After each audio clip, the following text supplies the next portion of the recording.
ল্যান্ডিংয়ের 10 minute পূর্বে নিখোঁজ হয়ে যাওয়া বিং এয়ার কারাভান সংস্থার বিমানের ধ্বংসাবশেষ পাওয়া গেছে।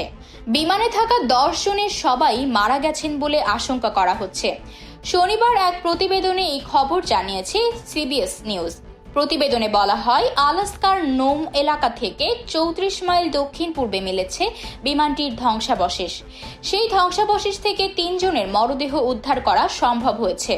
উড়োজাহাজটি যে অবস্থানে রয়েছে তাতে বাকি 7 জনের মৃতদেহ উদ্ধার করা সম্ভব নয়।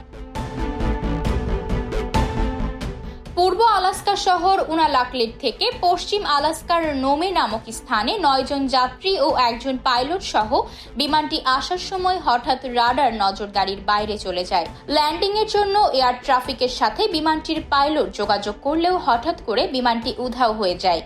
এরপর ফায়ার সার্ভিস ও সংশ্লিষ্ট বিভিন্ন প্রতিষ্ঠান খুঁজে বিমানটির ধ্বংসাবশেষ উদ্ধার করেছে। উল্লেখ্য, সবশেষ 11 দিনে এ নিয়ে 3টি বিমান দুর্ঘটনা ঘটেছে যুক্তরাষ্ট্রে। গত 29 জানুয়ারি ওয়াশিংটন ডিসির কাছে পোটোম্যাক নদীতে একটি আমেরিকান ইগল ফ্লাইট এবং একটি আর্মি ব্ল্যাক হক হেলিকপ্টার বিধ্বস্ত হয়ে পড়ে।